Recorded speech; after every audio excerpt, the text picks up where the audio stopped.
Last lecture में हम लोगों ने फोटो इलेक्ट्रिक इफेक्ट स्टार्ट किया था मॉडर्न फिजिक्स में।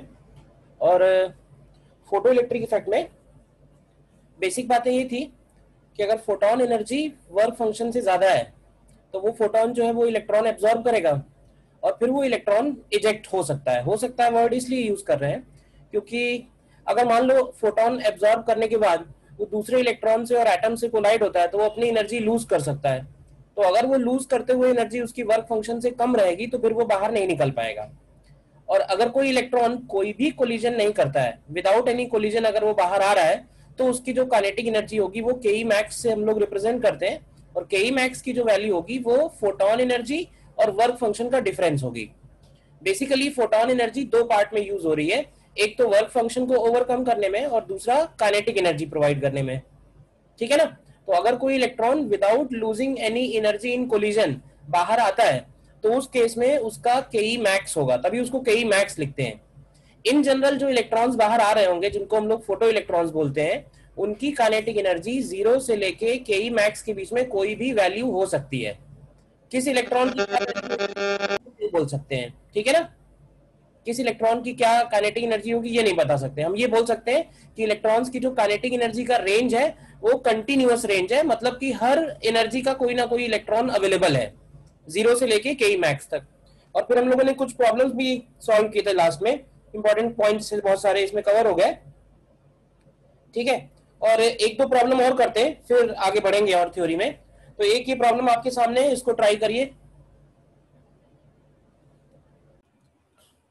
देखो इस क्वेश्चन में कुछ बातें, एक तो बेसिक बात समझनी जिसके लिए मैंने क्वेश्चन उठाया है, और वो ये है कि जैसे कोई भी तुमको इलेक्ट्रोमैग्नेटिक वेव का इक्वेशन दिया हो, जैसे ये हमें इक्वेशन दी हुई है, तो सबसे पहला काम हमारा ये होगा ना, ये आइडेंटिफाई करना कि इस इक्वेशन में कौन कौन से फ्रीक्वेंसीज का वेव इन्वॉल्व है। एक्चुअली होगा क्या ना, जैसे इस तरह से प्रोडक्ट में कभी भी इक्वेशन दी हुई है ना, तो इस इक्वेशन को कई बार क्या होगा सीधे सीधे देख के हम लोग नहीं बता सकते कि इसमें फ्रीक्वेंसीज कौन कौन सी हैं। भले ही हमको डायरेक्टली दिख रहा है कि ओमेगा है ओमेगा नॉट है, अगर हमें फ्रीक्वेंसीज के बारे में कमेंट करना है तो हमें ध्यान रखना कि हमें इस इक्वेशन को हमें अपने सुपरपोजिशन वाले फॉर्मेट में लाना होगा। सुपरपोजिशन वाले फॉर्मेट का मतलब ये है कि हमें y equal to y1 plus y2 plus y3 plus y4 इस तरह से इसको सेपरेट करना होगा। जब हम सेपरेट करेंगे ना तब हमको पता चलेगा कि कौन कौन सी वेव्स का ये सुपरपोजिशन है। तो सबसे पहले तो इसको ट्रिग्नोमेट्री लगा के हमें इसको सेपरेट करना पड़ेगा। ठीक है ना। तो जैसे दिया हुआ है E is equal to A1 plus cos omega T और into cos omega naught T.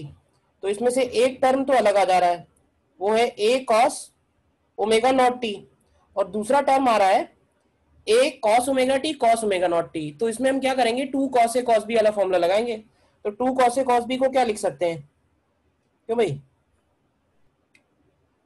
cos a plus b plus cos b cos A plus B यानी cos of omega plus omega naught into T and plus cos a minus minus B. तो जो बड़ा में से छोटा minus कर देते हैं तो ये omega naught minus omega into T हो जाएगा। अब तुम इस इक्वेशन को ध्यान से देखो, तो अब ये जो ओरिजिनल इक्वेशन थी ये हमारी तीन वेव्स का सुपरपोजिशन है। अब हमको ये साफ साफ नजर आ रही है, जिसमें से क्या है कि ये फर्स्ट फ्रीक्वेंसी हो गई, ये सेकंड फ्रीक्वेंसी हो गई, और ये इसमें थर्ड फ्रीक्वेंसी हो गई। यानी ये तीन फ्रीक्वेंसीज इंसिडेंट हो रही हैं। अब हमें ये बताओ कि अगर हमें के मैक्स निकालना है तो हमें कौन सी फ्रीक्वेंसी लेनी चाहिए।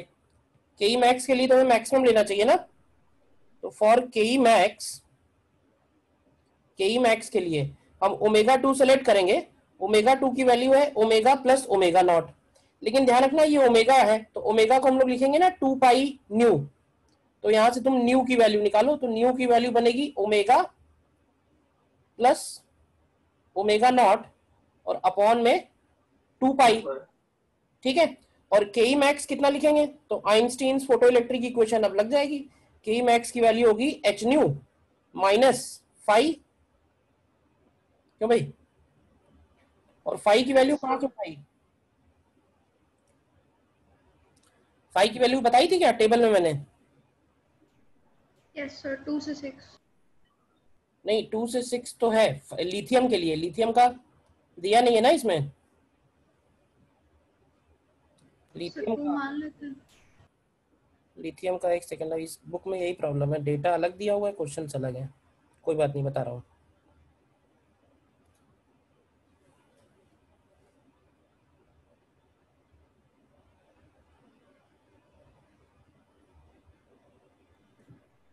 सर 2.39। 2.39, हाँ। ठीक है ठीक है, ले लीजिए भाई।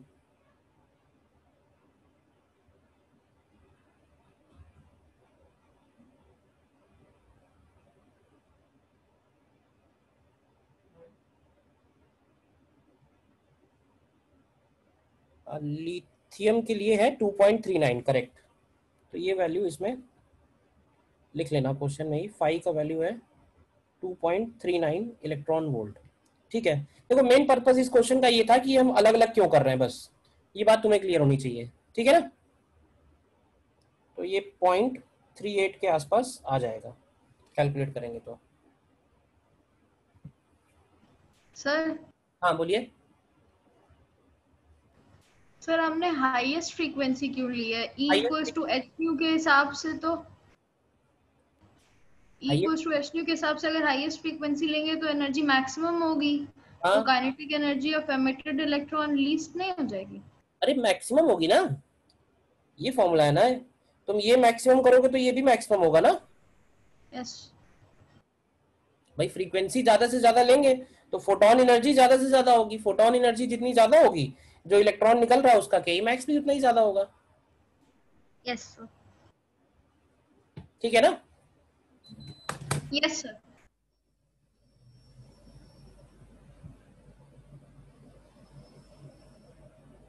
एक और क्वेश्चन है, देखो नेक्स्ट क्वेश्चन।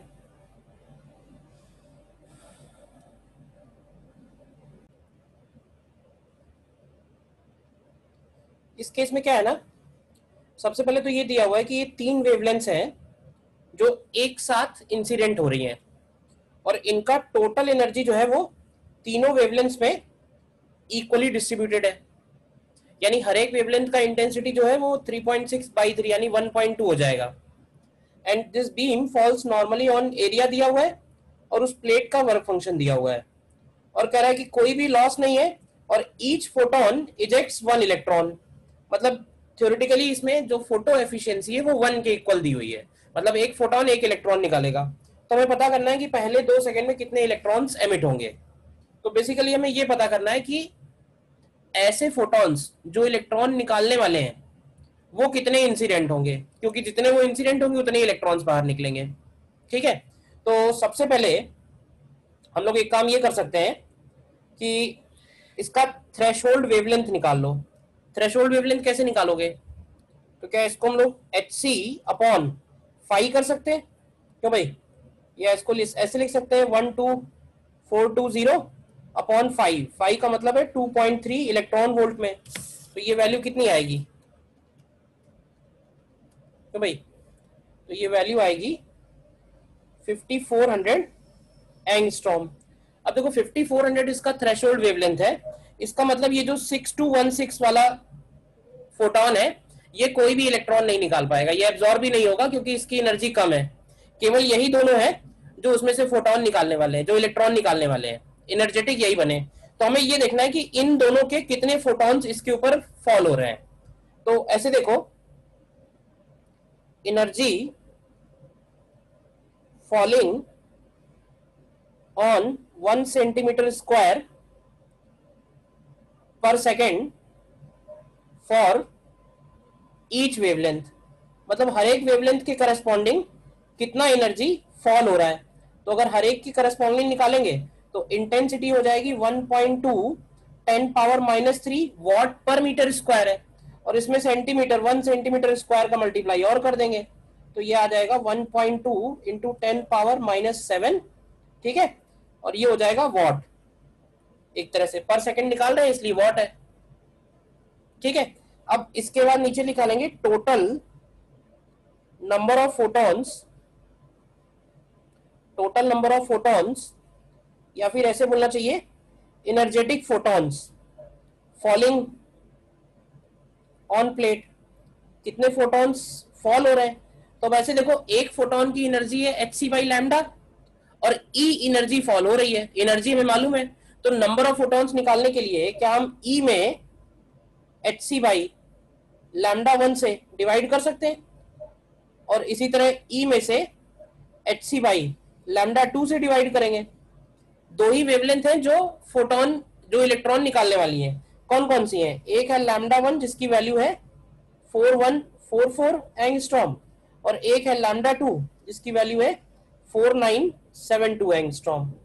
ठीक है, और यही हो जाएगा equal to number of electrons emitted per second. ठीक है ना, तो हमें चाहिए 2 सेकेंड में कितने निकलेंगे, तो 2 और मल्टीप्लाई कर दो। तो number of photo electrons emitted in 2 seconds. ठीक है ना, तो ये जो भी वैल्यू आएगी उसमें 2 मल्टीप्लाई कर देना है। तो ये सॉल्व करके निकालोगे तो कितना आंसर बताया था? 1.1 इंटू 10 पावर 12 आना चाहिए। देखिए एक बार ध्यान से, क्लियर है क्या क्वेश्चन? तो कोई डाउट है?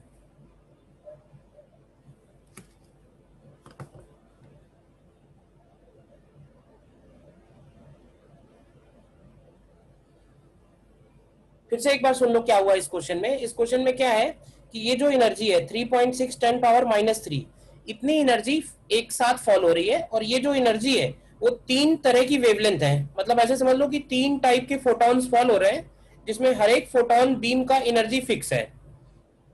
तो हर एक का एनर्जी कितना हो जाएगा? हर एक का एनर्जी हो जाएगा 1.2। फिर हमने क्या किया, फिर हमने इस वर्क फंक्शन से थ्रेशोल्ड वेवलेंथ कैलकुलेट की कि थ्रेशोल्ड वेवलेंथ कितनी है। तो थ्रेशोल्ड वेवलेंथ निकल के आई 5400। अब देखो कौन से फोटॉन्स इलेक्ट्रॉन निकालेंगे जिनका वेवलेंथ थ्रेशोल्ड वेवलेंथ से कम होगा। तो ये 6216 वाला तो कोई भी इलेक्ट्रॉन नहीं निकालने वाला है, बस यही दोनों निकालने वाले हैं। तो हमने ये पता किया कि इन दोनों वेवलेंथ्स के फोटॉन कितने हैं। तो फोटॉन निकालने के लिए क्या किया, तो एनर्जी ई मालूम है हमें, एनर्जी मतलब टोटल एनर्जी, और कितने फोटॉन्स हैं तो हम टोटल एनर्जी में हर एक फोटॉन की एनर्जी से डिवाइड करेंगे तो ये हमको नंबर ऑफ फोटॉन्स मिल जाएगा। तो हमने नंबर ऑफ फोटॉन्स निकाले लैम्डा 1 के कितने हैं, नंबर ऑफ फोटॉन्स निकाले लैम्डा 2 के कितने हैं। तो जो टोटल नंबर ऑफ फोटॉन्स होंगे वही total number of electrons emitted के भी इक्वल होंगे, क्योंकि क्वेश्चन में लिखा हुआ है कि each energetic photon is able to eject 1 electron, मतलब फोटो एफिशिएंसी 1 दी हुई है।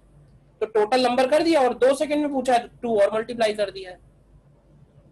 क्लियर है? Yes sir. ठीक है, तो ये तो था बेसिक बातें फोटो इलेक्ट्रिक इफेक्ट की। अब क्या है, फोटो इलेक्ट्रिक इफेक्ट में ही हमको कुछ चीजें और स्टडी करनी है और थोड़ा डिटेल में स्टडी करना है कि भाई ये जो नंबर ऑफ इलेक्ट्रॉन्स है या इलेक्ट्रॉन्स की जो काइनेटिक एनर्जी है ये कैसे और बदली जा सकती है, किन और फैक्टर्स पे डिपेंड करेगा। तो उसके लिए हम लोग नेक्स्ट हेडिंग डालेंगे,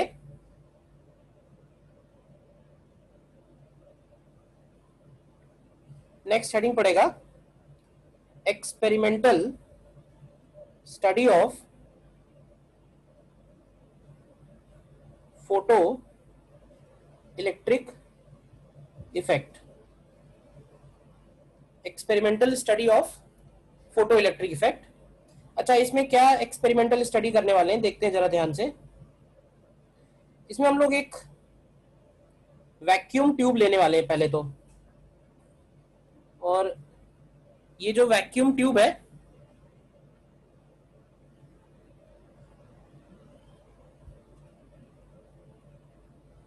देखना, फिगर ड्रॉ करना है इसमें।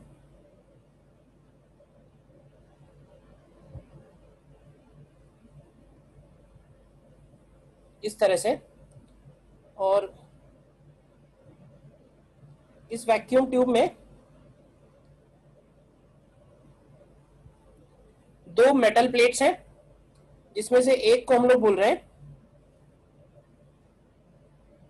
इसको बोल रहे हैं कैथोड, कैथोड भी बोल सकते हैं या इसको एमिटर बोल सकते हैं। और दूसरी वाली जो प्लेट है इसको हम लोग बोल रहे हैं एनोड या इसको बोलेंगे हम लोग कलेक्टर। ठीक है। कैथोड और एमिटर इसलिए क्योंकि इसके ऊपर हम लोग लाइट इंसिडेंट कराएंगे, ठीक है। ऐसे फोटॉन्स इंसिडेंट कराएंगे जिनका एनर्जी उस प्लेट के वर्क फंक्शन से ज्यादा है, यानी कि इनर्जेटिक फोटॉन्स है। और मान लेते हैं कि जो बीम है उसका इंटेंसिटी आई है। अच्छा, हमको मालूम है कि फोटो इलेक्ट्रिक इफेक्ट में जो इंटेंसिटी हम लोग लिखते हैं वो NH/न्यू अपॉन एरिया होती है, ये बात मालूम है ना। जहां n जो है वो नंबर ऑफ फोटॉन्स है, मतलब एनर्जी जो फॉल हो रही है फोटॉन्स की फॉर्म में फॉल हो रही है। तो अगर n फोटॉन्स फॉल हो रहे हैं पर सेकेंड तो एनर्जी हो गई NH/न्यू, और एरिया से डिवाइड कर देंगे तो इट बिकम्स इंटेंसिटी। तो इंटेंसिटी का फॉर्मूला है NH/न्यू अपॉन एरिया। क्लियर। इसके बाद क्या होगा, जब इसके ऊपर ये फोटॉन्स फॉल होंगे तो इसमें से इलेक्ट्रॉन्स एमिट होंगे, और ये जो इलेक्ट्रॉन्स हैं ये एमिट होने के बाद ये बढ़ेंगे टुवर्ड्स एनोड। तो हमें ये भी पता करना है कि भाई एनोड के ऊपर कितने इलेक्ट्रॉन्स पहुंच रहे हैं।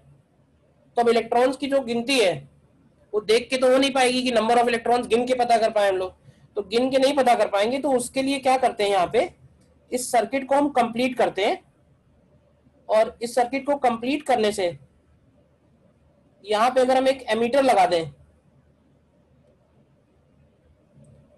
तो ये एमीटर हमको जो करंट देगा सर्किट कंप्लीट करने पे, वो current number of electrons reaching anode के प्रोपोर्शनल होगा, ठीक है ना।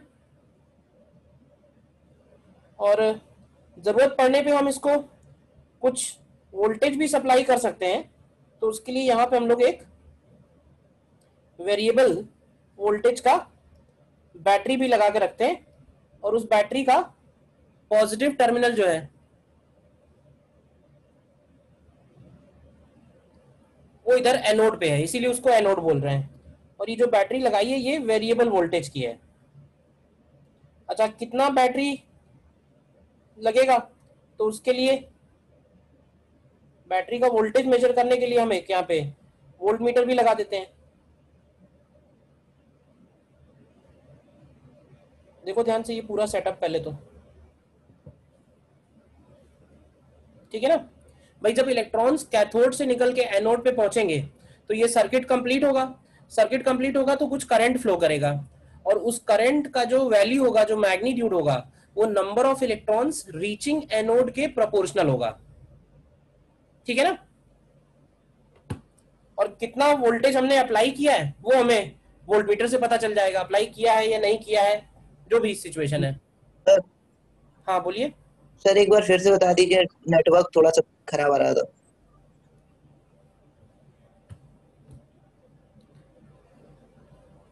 ये एक वैक्यूम ट्यूब है, ठीक है ना।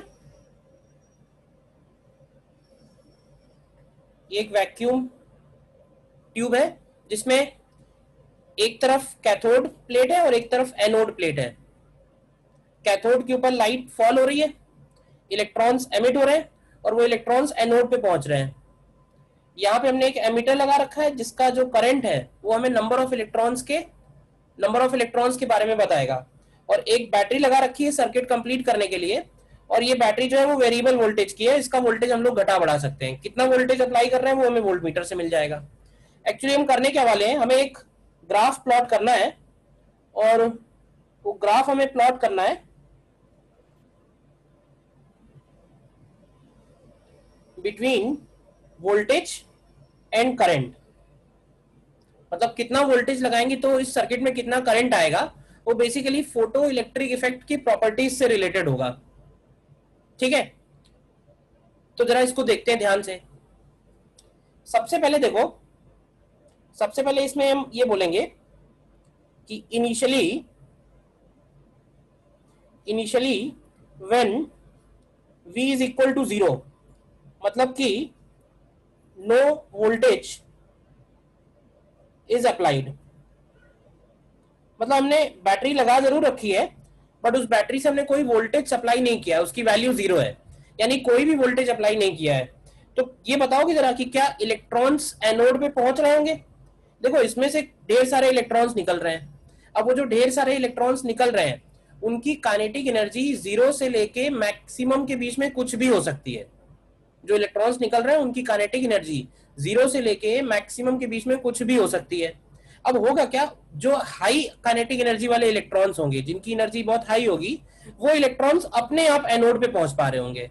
मैं ये नहीं कह रहा हूं कि जितने निकल रहे हैं सारे पहुंच जाएंगे, कुछ इधर उधर हो जाएंगे, कम काइनेटिक एनर्जी वाले होंगे तो वहीं रुक जाएंगे, लेकिन कुछ इलेक्ट्रॉन्स ऐसे जरूर होंगे जो अपने आप इस प्लेट पे पहुंच रहे होंगे, कलेक्टर प्लेट, और जितने भी इलेक्ट्रॉन पहुंच रहे होंगे वो इस सर्किट को कंप्लीट कर रहे होंगे, तो इस सर्किट में कुछ ना कुछ करंट होगा। यानी कि ये जो ग्राफ है, ये ग्राफ 0 से शुरू नहीं होगा, इस ग्राफ में इनिशियली कुछ करंट होगा और उसको हम लोग बोल रहे हैं आई इनिशियल, ठीक है ना। तो इसमें हम लोग ये बात लिखते भी जाएंगे, initially when V is equal to 0 that is no voltage is applied, still there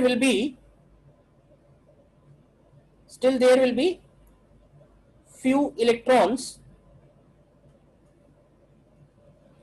which will reach anode plate due to higher kinetic energy, ठीक है, and constitute initial current in the circuit, initial current in the circuit, ठीक है। हालांकि ऐसे electrons का number बहुत कम होगा, तो जो इनिशियल करंट होगी बहुत हाई नहीं होगी, बट हाँ नॉन जीरो वैल्यू जरूर होगी। अब क्या होगा, मैं ऐसे समझाने के लिए बोल देता हूं कि मान लो 100 इलेक्ट्रॉन निकल रहे हैं पर सेकंड, 100 इलेक्ट्रॉन्स पर सेकंड निकल रहे हैं, तो मैं ये नहीं कह रहा कि 100 के 100 पहुंच रहे हैं, बट हाँ उस 100 में से 100 की एनर्जी अलग अलग है, तो उन 100 में से ऐसा हो सकता है कि जो टॉप 10 होंगे वो अपने आप एनोड पहुंच जा रहे होंगे, मतलब जिनकी काइनेटिक एनर्जी टॉप 10 बैंड में होगी, तो वो 10 इलेक्ट्रॉन अपने आप पहुंच रहे होंगे, बाकी 90 नहीं पहुंच रहे होंगे, तो वो यहाँ इकट्ठे हो जाएंगे। और वो जो आई इनिशियल करंट है, ये आई इनिशियल करंट उन 10 इलेक्ट्रॉन्स की वजह से जो अपने आप पहुंच रहे हैं और सर्किट कंप्लीट कर रहा है। अब देखो बाकी 90 जैसे नहीं पहुंच पा रहे हैं, तो अब अगर हम इस बैटरी का वोल्टेज बढ़ाते हैं, तो इस बैटरी में ध्यान से देखो पॉजिटिव इधर है, नेगेटिव इधर है, यानी कि जो एनोड है वो प्लस बनेगा और जो कैथोड है वो माइनस बनेगा। तो इसका मतलब है जो इलेक्ट्रिक फील्ड है, इलेक्ट्रिक फील्ड इधर की तरफ आएगा, क्यों भाई, इलेक्ट्रिक फील्ड इधर की तरफ आएगा। अब इलेक्ट्रिक फील्ड इधर आएगा तो इलेक्ट्रॉन्स के ऊपर जो फोर्स लगेगा E इंटू ई का, वो राइट साइड में आएगा। तो जब हम इस बैटरी का वोल्टेज इंक्रीज करेंगे तो एक तरह से क्या हम इलेक्ट्रॉन्स को एनोड पे पहुंचने के लिए हेल्प कर रहे हैं, ये बात समझ में आती है। जब हम इस बैटरी का वोल्टेज बढ़ाएंगे तो नंबर ऑफ इलेक्ट्रॉन्स एनोड पे पहुंचने वाले इंक्रीज होंगे। तो क्यों इंक्रीज होंगे, ये क्लियर है? इलेक्ट्रिक फील्ड इधर की तरफ आएगा और फोर्स लगेगा इलेक्ट्रॉन्स पे, तो इलेक्ट्रॉन्स अपने आप थोड़ा थोड़ा ड्रिफ्ट होने लगेंगे। तो क्या होगा, जैसे जैसे हम वोल्टेज इंक्रीज करेंगे इस ग्राफ में ये करंट की वैल्यू भी इंक्रीज होती जाएगी, ठीक है। लेकिन देखा गया कि ये जो करंट की वैल्यू इंक्रीज हो रही है ये बहुत ज्यादा देर तक इंक्रीज नहीं होती है, मतलब कुछ देर के बाद ये वैल्यू कांस्टेंट हो जाती है। तो कोई बताएगा कि कांस्टेंट क्यों हो जाती है? कुछ देर के बाद चले गए हैं वो मैक्सिमम नंबर रीच कर रहे हैं। तो मैंने जैसे कहा ना कि 100 इलेक्ट्रॉन निकल रहे हैं, तो शुरू में 10 ही पहुंच रहे थे, लेकिन जब हमने वोल्टेज बढ़ाया तो हो सकता है फिर 20 पहुंचने लगे, 30 पहुंचने लगे, 40 पहुंचने, तो धीरे धीरे ऐसा आएगा कि 100 के 100 पहुंच रहे होंगे, यानी जितने निकल रहे हैं उतने पहुंच रहे हैं। अब अगर हम और वोल्टेज बढ़ाएंगे तो ऐसा तो नहीं है ना कि पर सेकंड पहुंचने वाले इलेक्ट्रॉन्स बढ़ जाएंगे। पर सेकंड पहुंचने वाले इलेक्ट्रॉन्स इसलिए नहीं बढ़ेंगे क्योंकि पर सेकंड जितने निकल रहे हैं वो तो लाइट पे डिपेंड कर रहा है ना, लाइट हम चेंज नहीं कर रहे हैं, अभी लाइट फिक्स रखी हुई है। तो जितने फोटॉन्स फॉल हो रहे हैं वो फिक्स है, तो जितने इलेक्ट्रॉन्स निकल रहे हैं वो भी फिक्स है, तो जितने यहां पहुंचेंगे वो भी फिक्स रहेगा। तो ऐसे करंट को हम लोग बोलते हैं IS, इसको बोलते हैं सैचुरेशन करंट। बोलिए, सैचुरेशन करंट। सैचुरेशन का मतलब ये है कि अब और नंबर ऑफ इलेक्ट्रॉन्स नहीं बढ़ रहे हैं, सारे के सारे जितने निकल रहे थे वो सारे के सारे पहुंच रहे हैं। तो ये हम लोग लिखेंगे नेक्स्ट पॉइंट में, लिखते भी जाओ समझते भी जाओ, कोई डाउट है तो बताओ। तो फिर लिखेंगे when when we increase external accelerating voltage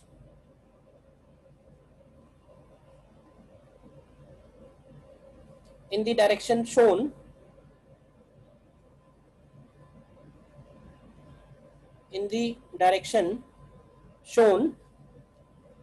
number of electrons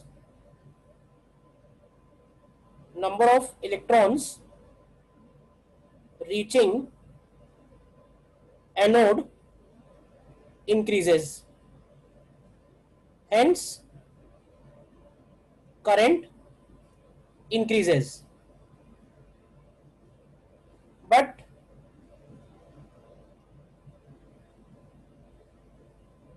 this current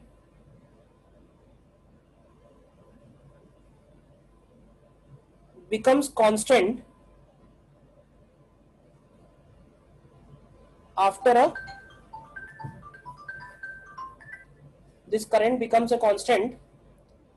a certain point when all the electrons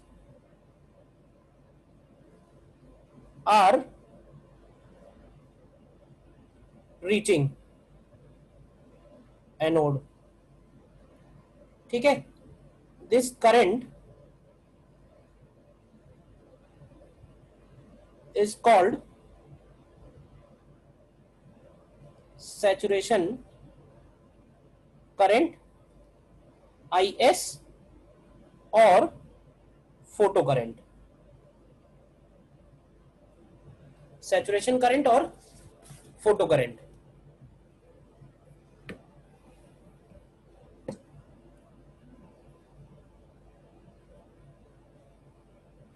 देखो एक बार बताओ,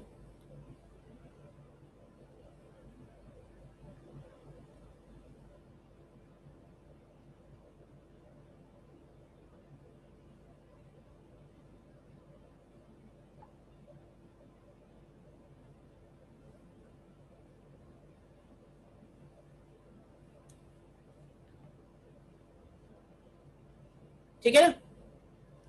this current is called saturation current और फोटो करंट. अब जरा ये बताओ कि ये जो सैचुरेशन करंट है या ये जो फोटो करंट है, ये किस पे डिपेंड करेगी? क्यों भाई? लाइट पे. ये लाइट पे डिपेंड करेगी. तो अगर हमें मान लो कहा जाए कि सैचुरेशन करंट को इंक्रीज करना है तो हमें क्या चेंज करना चाहिए? लाइट की वेवलेंथ. हाँ, ध्यान से बताना, सोच के क्या चेंज करना है. हम चाहते हैं ज्यादा नंबर ऑफ इलेक्ट्रॉन्स एमिट हो. लाइट की इंटेंसिटी, फ्रीक्वेंसी को हमें बढ़ाना पड़ेगा. लेकिन ध्यान रखना, कभी भी हम ये नहीं बोलेंगे कि सिर्फ इंटेंसिटी बढ़ाने से काम चलेगा, क्योंकि हमारा पर्पस है इस एन को बढ़ाना, समझना. तो ऐसा हो सकता है कि फ्रीक्वेंसी बढ़ा रहे हो तो आई बढ़ रही हो लेकिन एन कांस्टेंट हो. तो ये जो IS है ये किस पे डिपेंड करेगा? ये सिर्फ इंटेंसिटी बोलना सफिशिएंट नहीं है. हमें या तो ऐसा बोलना चाहिए कि कांस्टेंट फ्रीक्वेंसी पे अगर हम इंटेंसिटी इंक्रीज करेंगे तो सैचुरेशन करंट इंक्रीज होगा, या बेटर वर्ड है सीधे सीधे बोलो कि ये फोटोन इंटेंसिटी पे डिपेंड करेगा. This N is called photon intensity. ठीक है ना, number of photons falling on plate per second. क्यों भाई? ठीक है, नीचे इसमें लिख देंगे दिस saturation current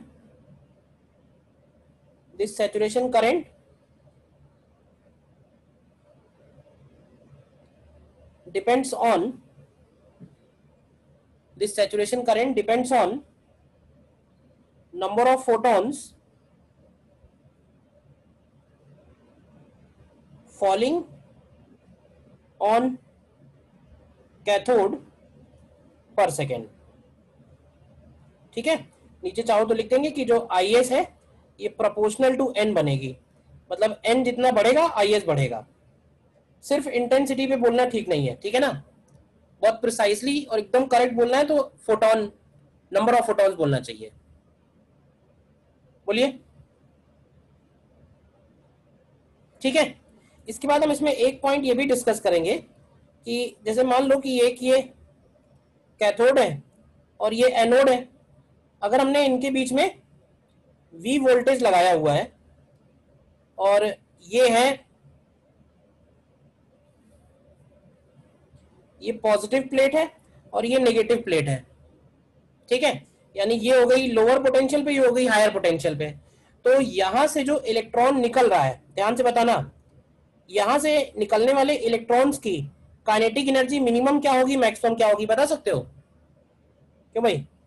यहां से जो निकल रहा है उसकी मिनिमम काइनेटिक एनर्जी होगी 0 और यहां से जो निकल रहा है उसकी मैक्सिमम काइनेटिक एनर्जी होगी h-nu - 5 और बाकी सारे जो इलेक्ट्रॉन्स होंगे उनकी एनर्जी 0 और ke max के बीच में होगी। इतनी बात क्लियर है?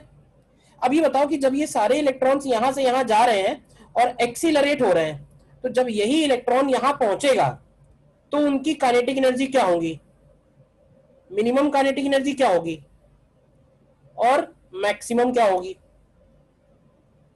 तो देखो ये एक जनरल सी बात है जो मैंने लास्ट क्लास में भी शायद बताई होगी कि अगर V वोल्टेज से हम किसी भी चार्ज पार्टिकल को एक्सीलरेट करते हैं या डेसिलरेट करते हैं तो उसकी काइनेटिक एनर्जी में Q इंटू V का चेंज आता है, जहां Q उस पार्टिकल का चार्ज है। तो अगर इलेक्ट्रॉन है और उसको हम V वोल्ट से एक्सीलरेट करा रहे हैं तो उसकी kinetic energy E into V बढ़ जाएगी, ठीक है ना? जैसे लास्ट क्लास में एक क्वेश्चन किया था तो उसमें 3 इलेक्ट्रॉन वोल्ट लेके निकल रहा था और 20 वोल्ट से हमने एक्सीलरेशन लगाया था, तो लास्ट में पहुंच के उसकी एनर्जी कितनी हो गई थी, 23 हो गई थी। तो हम लोग डायरेक्ट बोल सकते हैं अगर वोल्टेज और इलेक्ट्रॉन दिया हुआ है, वोल्ट में और इलेक्ट्रॉन दिया हुआ है, तो जो काइनेटिक एनर्जी मिनिमम होगी यहाँ पे पहुंचने वाले की, मतलब जो कुछ भी लेके नहीं निकला उसके पास भी प्लेट 2 पे पहुंचने पे काइनेटिक एनर्जी EV होगी, और मैक्सिमम वाले की कितनी होगी, तो मैक्सिमम वाले की होगी EV प्लस h-nu - 5। ये जो लिखा है इसमें कोई डाउट तो नहीं, बताइए? Kinetic energy of electron reaching anode में कोई डाउट है?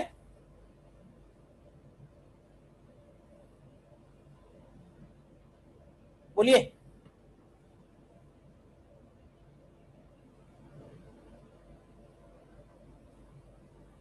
सर हाँ बोलिए। सर जिस इलेक्ट्रॉन के पास 0 काइनेटिक एनर्जी वो तो पहुंचेगा ही नहीं ना। नहीं, जब हमने एक्सीलरेटिंग वोल्टेज लगाया तब पहुंचना शुरू कर दिया उसने। ये जो एनालिसिस लिखी है ना मैंने, ये एनालिसिस लिखी है मैंने इस पोर्शन के लिए, जब सारे इलेक्ट्रॉन पहुंच रहे हैं। भाई होगा क्या, जैसे जैसे तुम ये वोल्टेज बढ़ाओगे तो धीरे धीरे 100 में से 20, 30, 40, 50 पहुंचना शुरू करेंगे। तो हम इस पोर्शन की बात कर रहे हैं जब सारे के सारे इलेक्ट्रॉन्स पहुंच रहे हैं, यानी जो कुछ भी लेके नहीं निकला उसको भी हम एक्सीलरेट करा के यहां पहुंचाए दे रहे हैं। Yes sir, yes. ठीक है ना? नेक्स्ट पॉइंट में when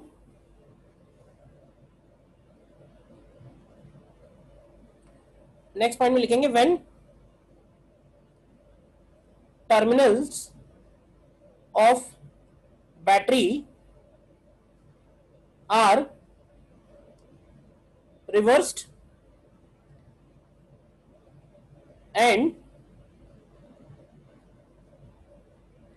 and voltage is increased in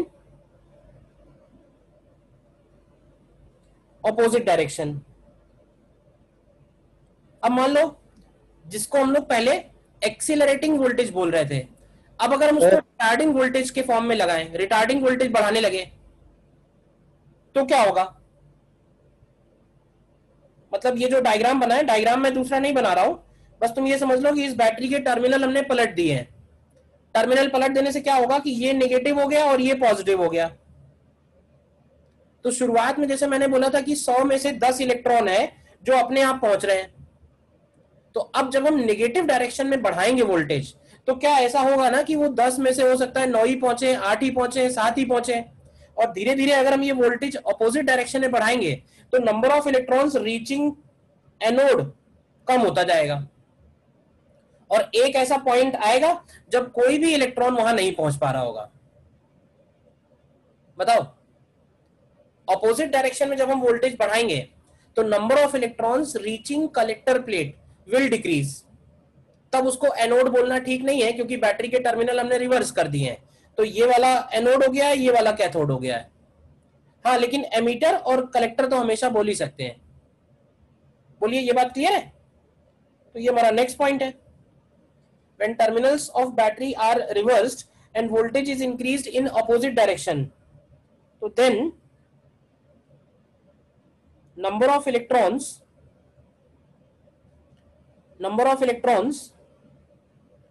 reaching collector plate will decrease. Hence current also decreases, current भी डिक्रीज होगी। यानी ये जो ग्राफ है, अगर हम बैक साइड में बनाए ये ग्राफ, तो ये ग्राफ पीछे की तरफ इस तरह से आएगा और डिक्रीज होते होते एक ऐसा वोल्टेज आएगा जब ये करंट की वैल्यू 0 हो जाएगी, और उस वोल्टेज को हम लोग बोलते हैं स्टॉपिंग वोल्टेज, स्टॉपिंग या फिर cut off voltage.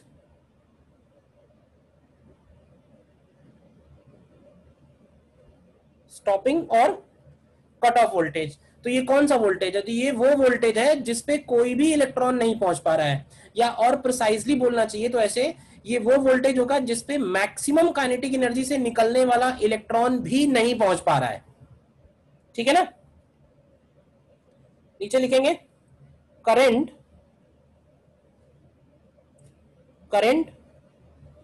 Becomes 0 when voltage reaches its stopping value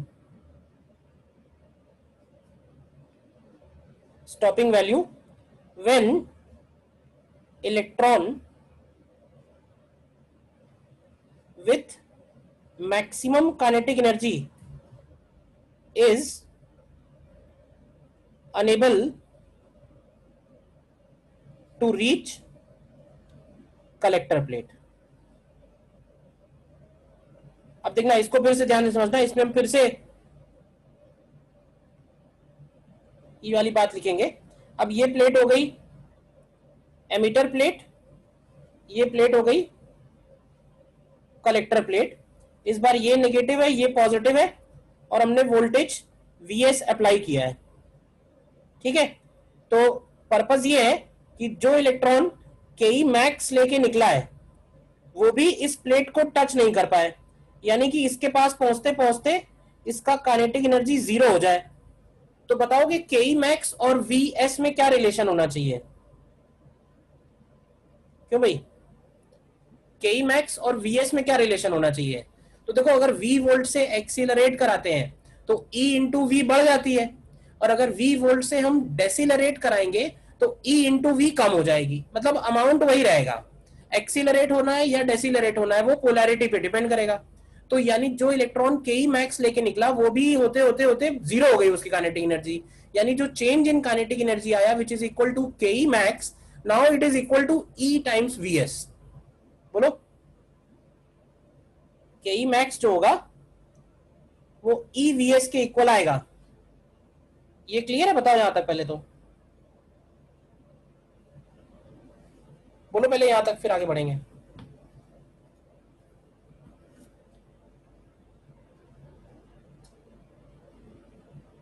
yes sir, clear. और अगर हम Ke मैक्स का फॉर्मूला लिख दें, Ke मैक्स क्या होता है? तो E Vs को लिखेंगे हम लोग h न्यू माइनस फाइव। तो यहां से हमें Vs का एक फॉर्मूला मिल जाएगा, स्टॉपिंग वोल्टेज इक्वल टू आ जाएगा h upon E times new and minus 5 upon E। तो अब ये बताओ कि अगर कोई पूछे कि स्टॉपिंग वोल्टेज किस पे डिपेंड कर रहा है, स्टॉपिंग वोल्टेज किस पे डिपेंड कर रहा है? नंबर ऑफ फोटॉन्स पे डिपेंड कर रहा है या फ्रीक्वेंसी पे डिपेंड कर रहा है? क्यों भाई?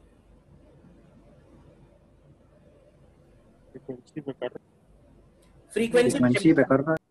एक्चुअली क्या है ना कि 2 इलेक्ट्रॉन हो चाहे 20 इलेक्ट्रॉन हो, उन सभी को रोकने के लिए वोल्टेज तो उतना ही चाहिए ना।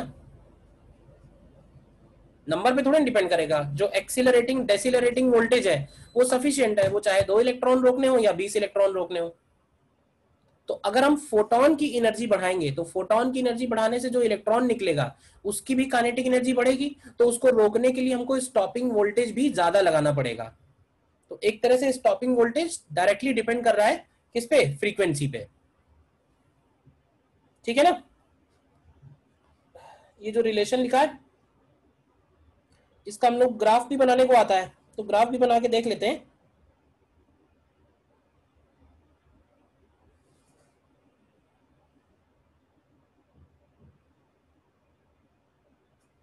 एक तरफ हो जाएगा स्टॉपिंग वोल्टेज और एक तरफ हो जाएगी फ्रीक्वेंसी।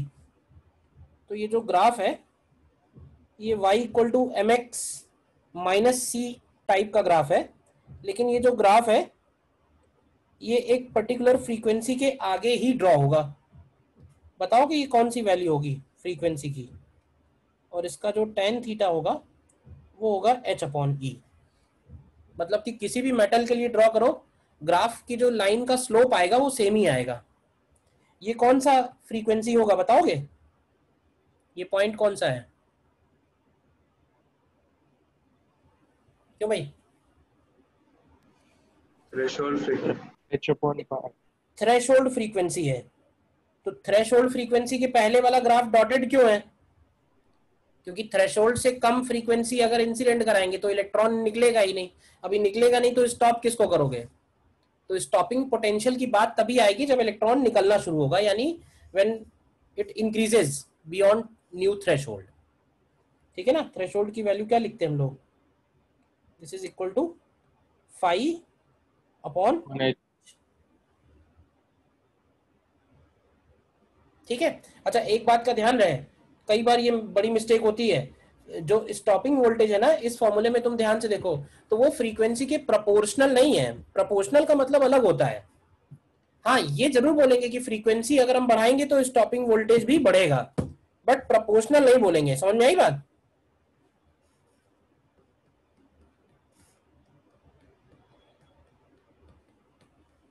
ठीक है। अब नीचे इसमें नोट करके लिख लो एक दो वेरिएशन, क्या यूज आएगा इसका। जैसे फर्स्ट पॉइंट में लिखते हैं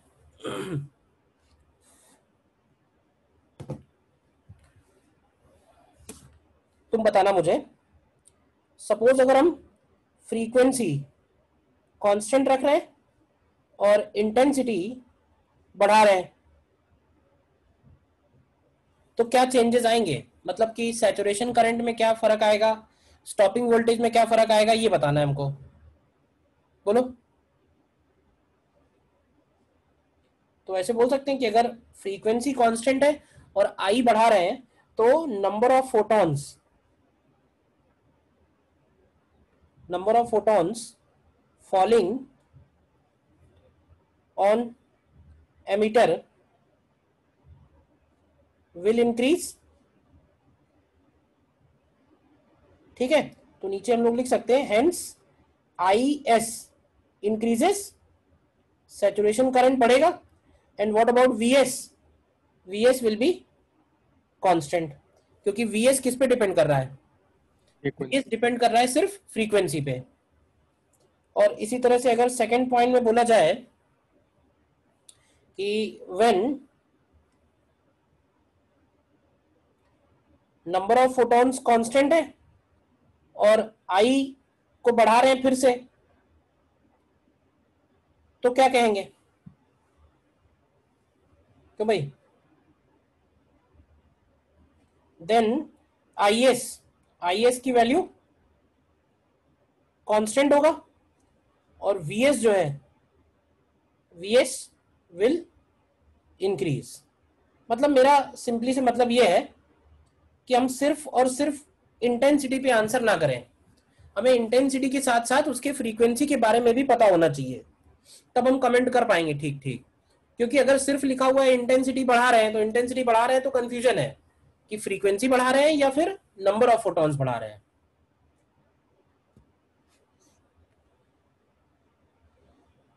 ठीक है ना।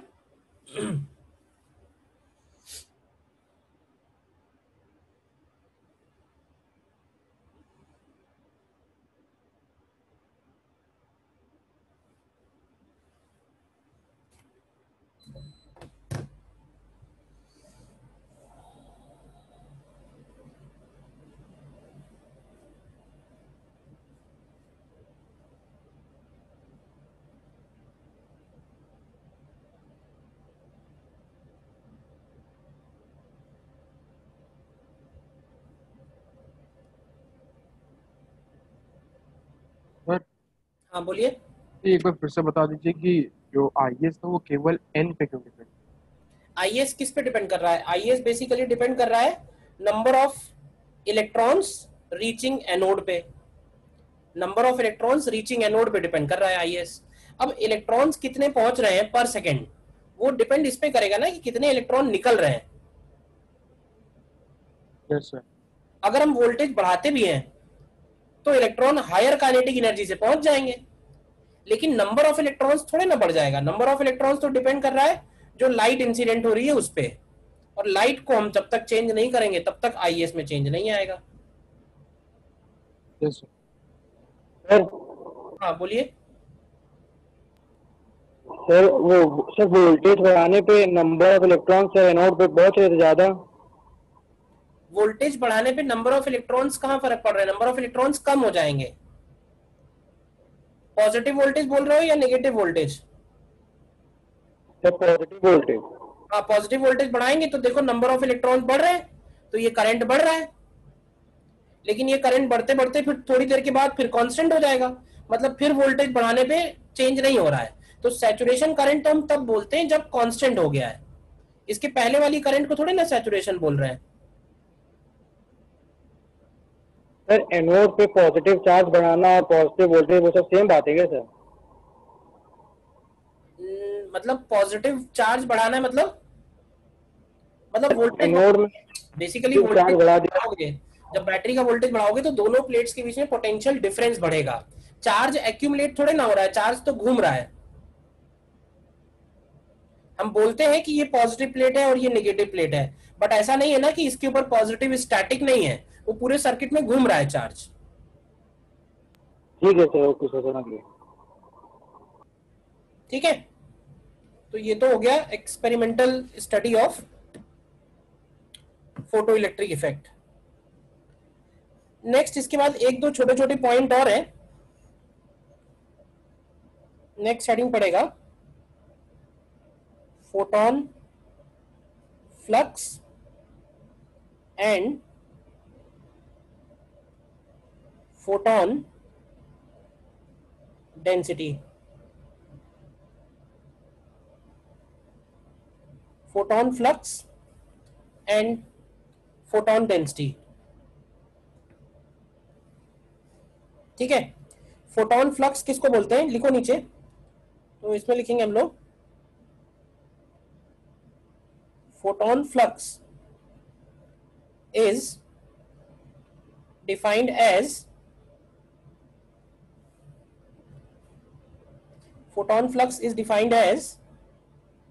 number of photons crossing unit area perpendicularly per second। Number of photons crossing per unit area पर सेकेंड, बट जो एरिया से क्रॉस होना चाहिए वो एरिया में कैसा लेना है, परपेंडिकुलर एरिया लेना है। एंड फोटोन डेंसिटी का क्या मतलब है, and photon density is defined as number of photons crossing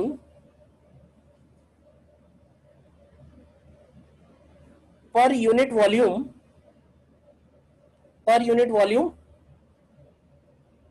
per second।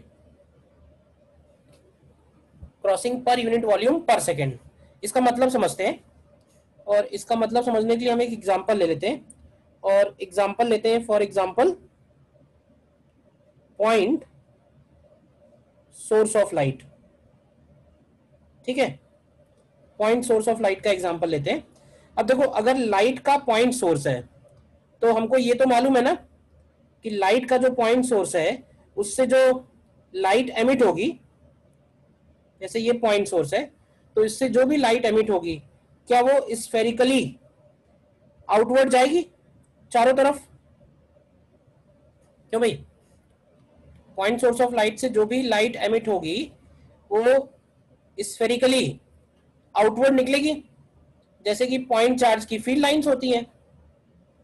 ठीक है, अब बताना मुझे एक एक करके। इसका पावर दिया हुआ है हमको, इसका पावर दिया हुआ है P वॉट, और ये जिस लैम्डा का, ये जिस वेवलेंथ का लाइट निकाल रहा है वो वेवलेंथ है लैम्डा। तो सबसे पहले बताओ what is energy of each photon. क्यों भाई, एनर्जी ऑफ ईच फोटोन, तो देखो एनर्जी ऑफ ईच फोटोन हो जाएगी hc बाई लैम्डा। इसके बाद मुझे ये बताओ एनर्जी एमिटेड पर सेकेंड क्या होगी।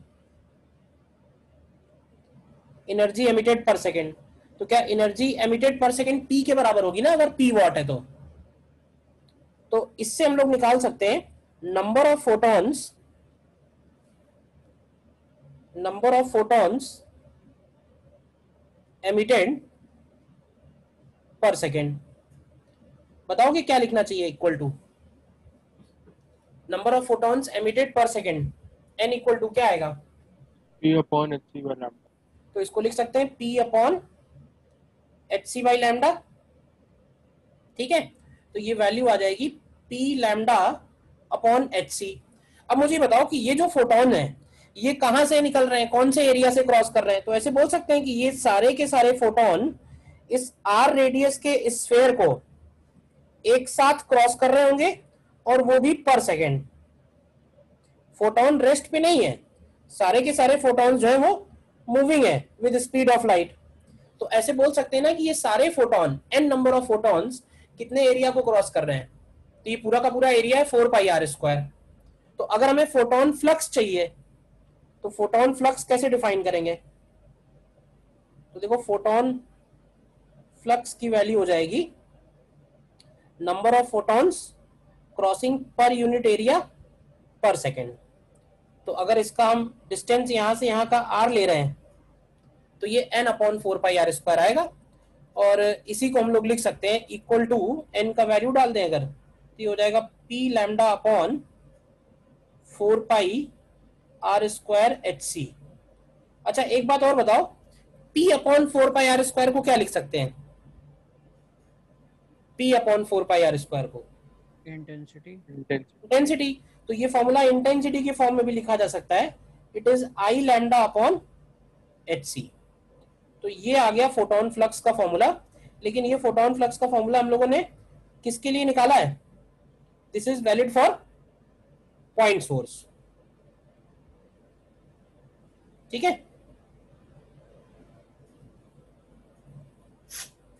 तो हम ये बात बोल सकते हैं कि फॉर पॉइंट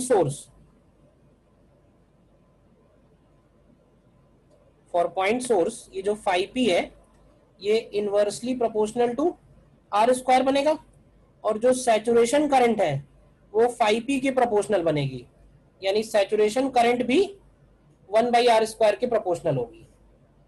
तो तुमको ये भी ध्यान रखना है और ये भी ध्यान रखना है। सैचुरेशन करंट फोटोन फ्लक्स के प्रोपोर्शनल क्यों ली है, ये तो क्लियर है ना। सैचुरेशन करंट इसी पे तो डिपेंड करेगी, नंबर ऑफ फोटॉन्स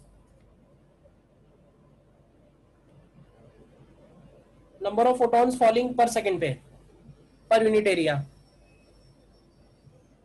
तो पॉइंट सोर्स के लिए हमें ये दो बातें ध्यान रखनी है। ठीक है, फोटोन फ्लक्स को हम लोग डिफरेंशियल फॉर्म में लिखें तो इसको हम लोग dn अपॉन da बोल सकते हैं, जिसमें dn हो जाएगा number of photons crossing da area पर सेकेंड। तो ये हो गया dn अपॉन da। बताओ पहले तो जितना लिखा है फोटोन फ्लक्स से रिलेटेड क्लियर है। अभी फोटोन डेंसिटी की बात नहीं की है, सिर्फ फोटोन फ्लक्स।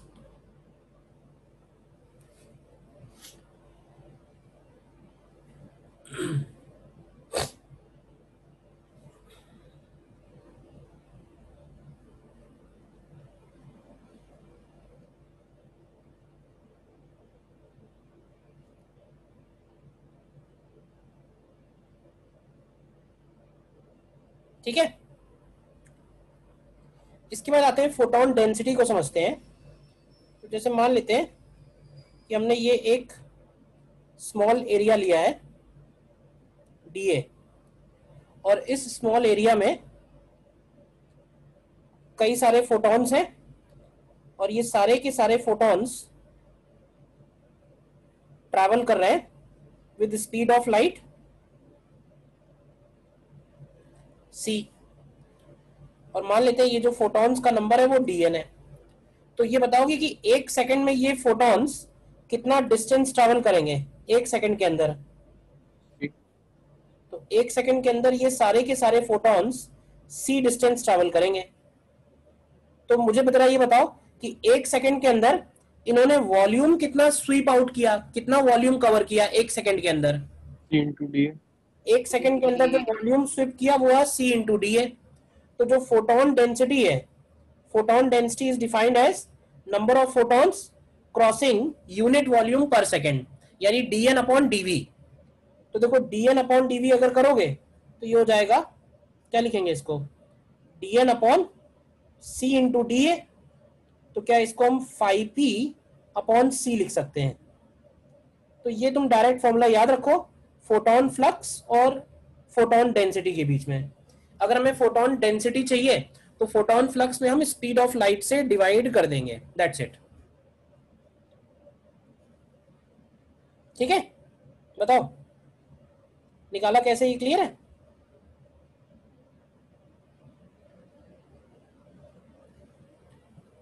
फोटोन डेंसिटी, भाई फोटॉन्स जो है वो फिक्स कहीं एक जगह रेस्ट पे तो है नहीं, सारे के सारे फोटॉन्स मूविंग है स्पीड ऑफ लाइट से। तो मैंने ये कहा कि एक सेकंड के अंदर वो फोटॉन्स कितना डिस्टेंस ट्रैवल करेंगे, तो एक सेकंड के अंदर वो c डिस्टेंस ट्रैवल कर रहे हैं। फिर मैंने ये निकाला कि एक सेकंड के अंदर जो डिस्टेंस ट्रैवल हुआ है उसमें इन्होंने वॉल्यूम कितना कवर किया। तो वॉल्यूम कवर किया इन्होंने C/dA, and number of photons crossing unit volume per second बनता है फोटोन डेंसिटी। तो dV की वैल्यू रख दी और dN/dA को हमने 5P लिख दिया है। क्लियर है। तो ये कहानी जो लिखी मैंने ये थी पॉइंट सोर्स के लिए। देखो ज्यादातर क्वेश्चन में पॉइंट सोर्स की ही बात करेगा, बट और भी सोर्स हो सकते हैं, तो उनके बारे में भी थोड़ा थोड़ा तो जान लेते हैं। जैसे कि बेसिक बातें तुम्हें पता है वैसे, जैसे मान लो कि अगर हम चेंज करते हैं पॉइंट सोर्स को लाइन सोर्स में, लाइन सोर्स ऑफ लाइट, तो जैसे फॉर एग्जांपल एक इनफाइनाइटली लॉन्ग लाइन सोर्स है, ठीक है। तो इनफाइनाइटली लॉन्ग लाइन सोर्स का मतलब ये हुआ कि उस लाइन सोर्स से जो भी एनर्जी एमिट होगी, क्या ऐसे बोल सकते हैं कि वो सिलेंड्रिकली आउटवर्ड होगी, बोलो। लाइन सोर्स से जो भी एनर्जी एमिट होगी वो सिलेंड्रिकली आउटवर्ड होगी।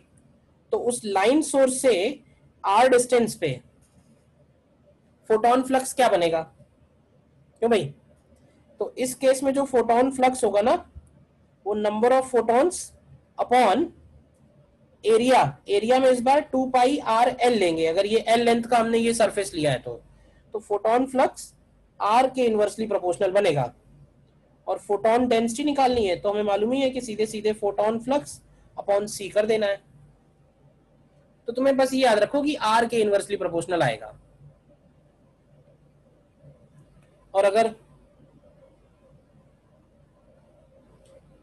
पैरेलल बीम ऑफ लाइट है, पैरेलल बीम ऑफ लाइट है, तो पैरेलल बीम ऑफ लाइट के केस में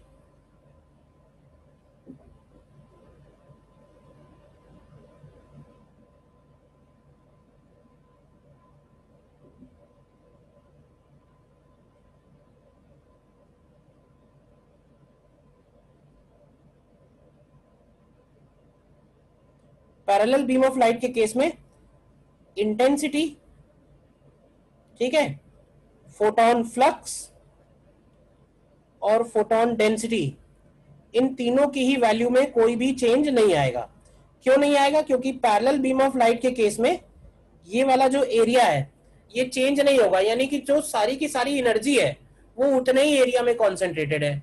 बाकी में क्या हो रहा है कि जैसे जैसे लाइट आगे बढ़ रही है तो वो एरिया बढ़ रहा है, एरिया बढ़ रहा है, जिसकी वजह से intensity, photon flux, photon density, वो सभी चीजें कम हो रही हैं।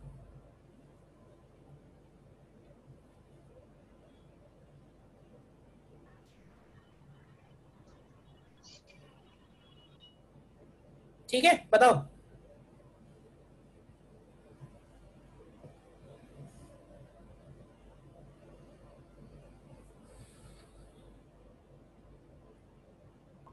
Yes sir.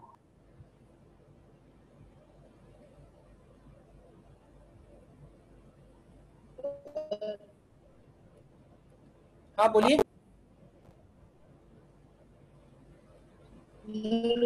पॉइंट सोर्स के केस में एरिया चेंज होगा? पॉइंट्स ये एरिया माना था जाएगा वो ना तो एक टाइम पे फिक्स ही हुआ। बेटा, आवाज आपकी एकदम क्लियर नहीं आ रही है, बहुत रुक रुक के आई है, तो बहुत नहीं समझ में आया क्या पूछ रहे हो।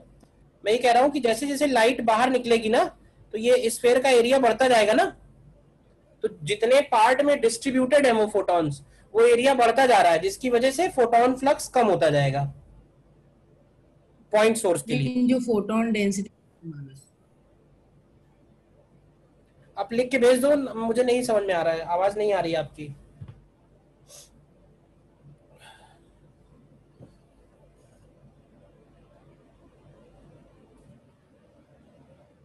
ठीक है, तो फोटो इलेक्ट्रिक इफेक्ट की थ्योरी में इतने ही पॉइंट्स हैं जो मैंने बताए हैं, जो आपको ध्यान रखने हैं, और बहुत इंपॉर्टेंट चैप्टर है अनडाउटली।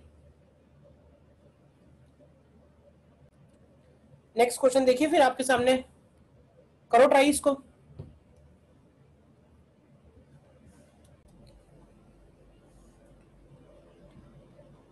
देखो इस क्वेश्चन में क्या कह रहा है, silver sphere of radius given है, वर्क फंक्शन गिवन है, is suspended from an insulating thread in a space. ठीक है, it is under continuous illumination of 200 nanometer wavelength light. As the photoelectrons are emitted, sphere gets charged and acquires a potential. The maximum number of photoelectrons emitted. तो maximum number of electrons emitted के बारे में क्यों बात कर रहा है? क्या इलेक्ट्रॉन खत्म हो जाएंगे क्या स्फीयर में से? क्यों भाई? ऐसा नहीं है, ये जो लाइन लिखी हुई है ये ध्यान से पढ़ना है। वो कह रहा है जैसे जैसे फोटो इलेक्ट्रॉन्स निकलेंगे उस स्फेयर के ऊपर पॉजिटिव चार्ज आएगा। ठीक है, अब देखो स्फेयर के ऊपर अगर पॉजिटिव चार्ज आ रहा है तो इसका मतलब है कि स्फेयर का पोटेंशियल इंक्रीज हो रहा है, और जब ये पोटेंशियल उसके स्टॉपिंग पोटेंशियल जितना हो जाएगा तो वो इलेक्ट्रॉन्स एमिट तो होंगे बट वो रीएब्सॉर्ब हो जाएंगे रिटार्डिंग पोटेंशियल की वजह से। पॉजिटिव है ना स्फेयर, तो केवल उसी पॉइंट तक वो मैक्सिमम चार्ज हो सकता है। तो हमें ये पता करना है कि इसका पोटेंशियल जो है, जब स्टॉपिंग पोटेंशियल होगा उस वक्त तक कितने इलेक्ट्रॉन्स निकल गए होंगे। तो देख लेते हैं कितना चार्ज होगा इसके ऊपर। तो उसके लिए निकालो पहले केई मैक्स। केई मैक्स निकालने के लिए हम लोग 1240 अपॉन 200 और माइनस 4.7 इलेक्ट्रॉन वोल्ट कर सकते हैं। तो ये आएगा 6.2 माइनस 4.7, तो ये आएगा 1.5 इलेक्ट्रॉन वोल्ट। तो इसका मतलब जो स्टॉपिंग वोल्टेज है ना वो हो जाएगा 1.5 वोल्ट, दैट्स इट। और स्टॉपिंग वोल्टेज को हम लोग क्या लिख सकते हैं, स्फीयर का पोटेंशियल का फॉर्मूला लगा दो, तो 1/4πε0 और Q को लिख दो N इंटू ई, तो N इंटू ई अपॉन R। तो यहां से N का वैल्यू निकालो, कितना वैल्यू आता है N का, एग्जैक्ट वैल्यू कितना आता है निकाले तो भाई। तो ये 1.5 वोल्ट है, तो इनटू करेंगे इसमें R विच इज 1 सेंटीमीटर।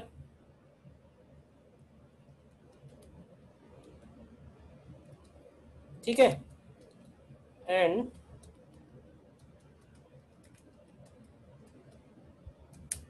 तो ये आ रहा है N की वैल्यू 1.04 इंटू 10⁻⁷।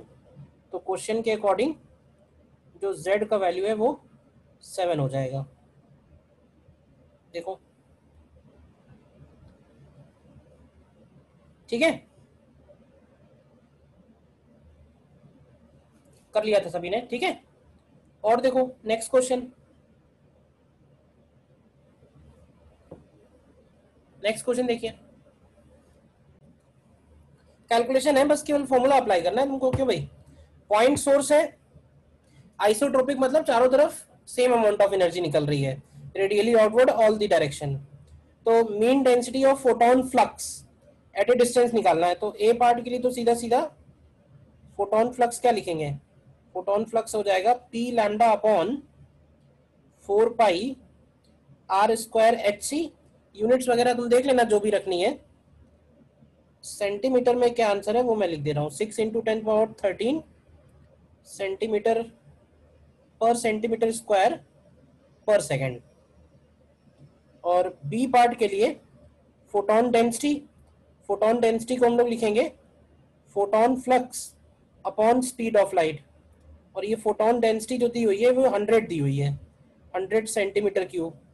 तो यहाँ से हमको आर की वैल्यू निकालेंगे अगर, तो वो अप्रोक्सीमेटली 9 मीटर्स आ रही है। आ रही है क्या ये कैलकुलेशन से?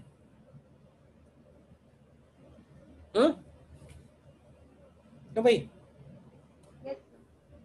सर ए वाले में सर रो पी की वैल्यू 6 × 10⁻13 आएगी, 5 mean density of photon flux, photon flux पूछा हुआ है ना,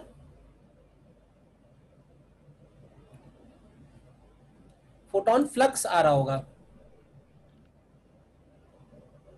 क्यों भाई बताओ बाकी लोग। डेंसिटी ऑफ फोटोन फ्लक्स तो सर फोटोन डेंसिटी होनी चाहिए ना। अरे नहीं, ध्यान से पढ़ो। मीन, मीन तो इसलिए वगैरह है कि उसकी वैल्यू मीन बतानी है, बट फोटोन फ्लक्स पूछा है ना।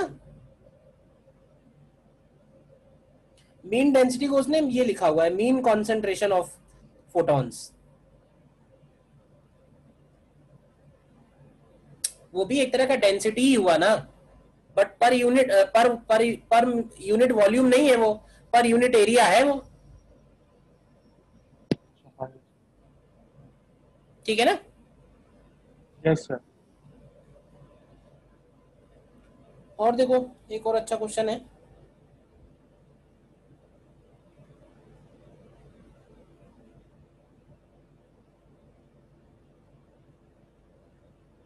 ये देखो,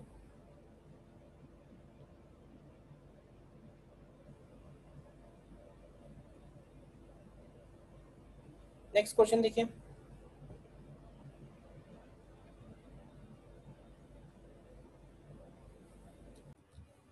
देखो क्या है, ग्राफ को तुम्हें रीड ठीक से करना है।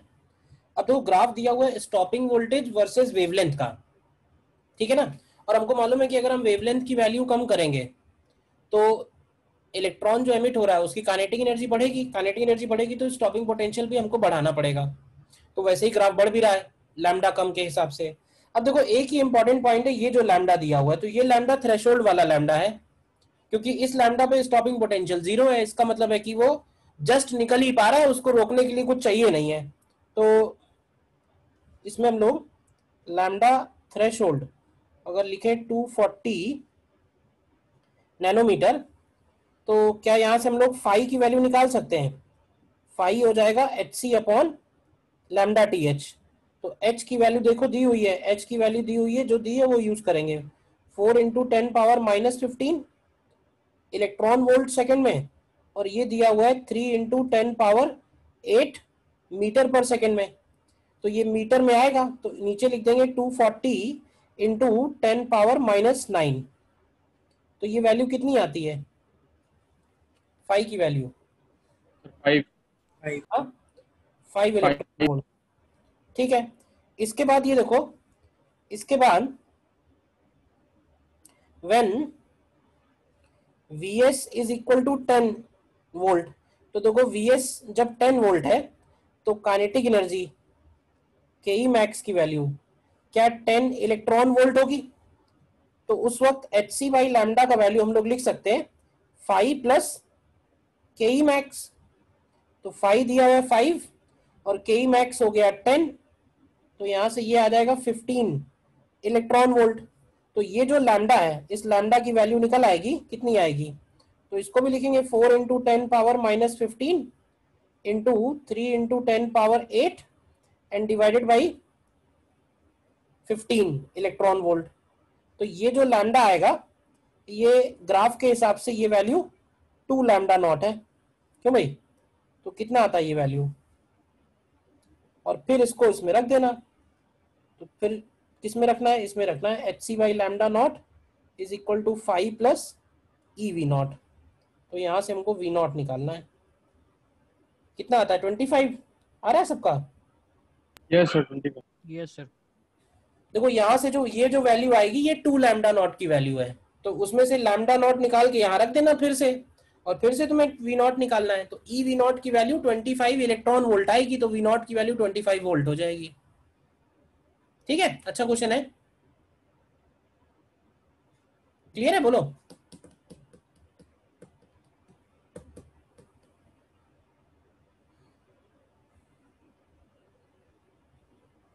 ठीक है, तो फोटो इलेक्ट्रिक इफेक्ट की थ्योरी में इतना ही है, फोटो इलेक्ट्रिक इफेक्ट खत्म है यहाँ पे। तो इसमें तुम HCV में क्वेश्चंस नोट कर लो, इसमें जो जो करने हैं। HCV में तुम्हें करने हैं question number 1 to question number 5 and then question number 12 to question number 36। HCV में 1 to 5 एंड 12 to 36। ट्राई करना जितना मैंने बताया हुआ है उतनी सारी बातें रिवाइज करके, एक भी क्वेश्चन नहीं रुकेगा, सारे के सारे हो जाएंगे, 100% होना चाहिए, कुछ भी पूछने की जरूरत नहीं पड़ेगी। HCV में फोटो इलेक्ट्रिक इफेक्ट चैप्टर है, question number 1 to question number 5 and question number 12 to question number 36। यही होमवर्क है, ठीक है? Okay Yes. Yes sir. Yes sir.